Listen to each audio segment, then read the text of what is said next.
Hey, we're back. Once again, reading a piece from One More Thing by B.J. Novak. Great book. Go ahead. That is a great book. This piece is called Never Fall in Love. Okay. The day she started as a secret agent, her boss told her one very important rule. Never fall in love. But she did fall in love, almost immediately. Within a month, she was hopelessly and endlessly in love with another secret agent, a kind, warm man named Bob. He had big hands and a lot of brothers and sisters, and there was no falling out of love with Bob. She went to her boss's office and handed him a letter of resignation. Why, he asked. I met someone, she said. I've fallen in love. Who, he asked. Bob. I love Bob, he said, lighting up. Oh, what a great guy. That's a perfect match, you and Bob. I'm so happy for you. Then he remembered the issue at hand. But why are you resigning? I broke the one and only rule you told me, she said. Never fall in love. And I fell in love. Oh, honey, he laughed. That's not a real rule. I just knew you'd never find love if you were looking for it. Aww. Very cute. I feel like that's true. That's weird coming from a boss. Yeah. Yeah, your boss probably shouldn't be telling you that.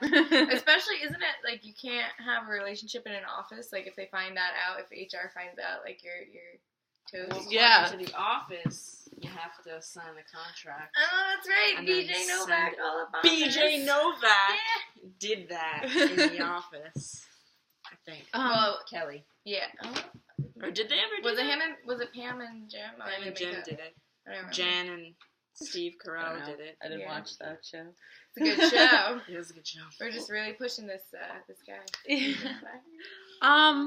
So I guess this kind of relates to media in the sense that you can't find love using Technology. Tinder. I mean, Well, they're not looking for love. Yeah, And you did say, okay, so Tinder people use for fun, fun. not for a relationship.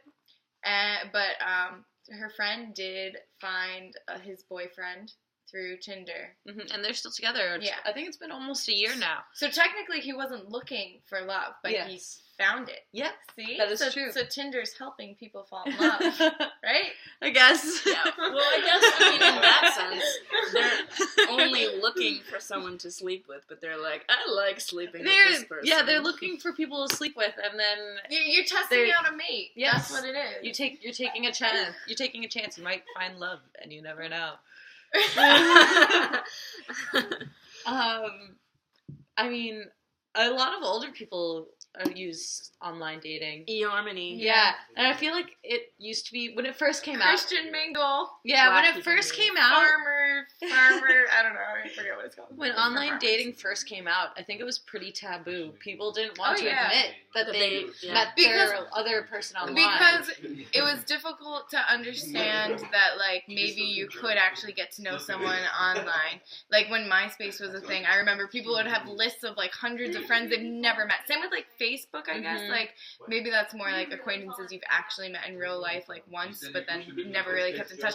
But with, like, MySpace, it became completely acceptable to be friends, good friends with someone across the world you've never met. But that's, like, doesn't that go back to, like, pen pals? Yeah, that is true.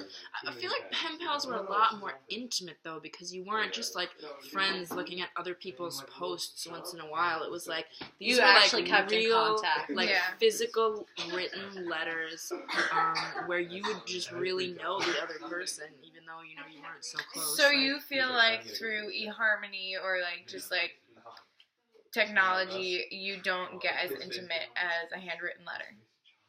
I would agree. There's just something about writing a letter and, like, putting it in your own words, in your own handwriting, with your own stationery. So what about, but you get to think, like, really think out what you're going to write to someone online, like.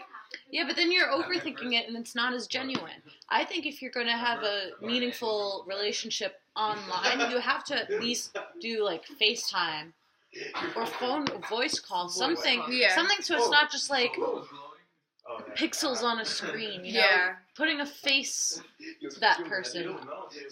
Letters are also like they're tangible. Yeah, they're real. They're like right in front of you. You can touch it. Like they're keepsakes. Exactly, they're keepsakes. Where it's like an email online. Like sure you can print it out, but is it the same? Or just throw it in your digital garbage. So are you more likely to find love using a handwritten or online? In this day and age, online. Yeah, online for sure. Like, exactly. So even though writing letters is better, the reality is it's online. Cool. Huh. Interesting stuff. Food for thought. Bye. Bye.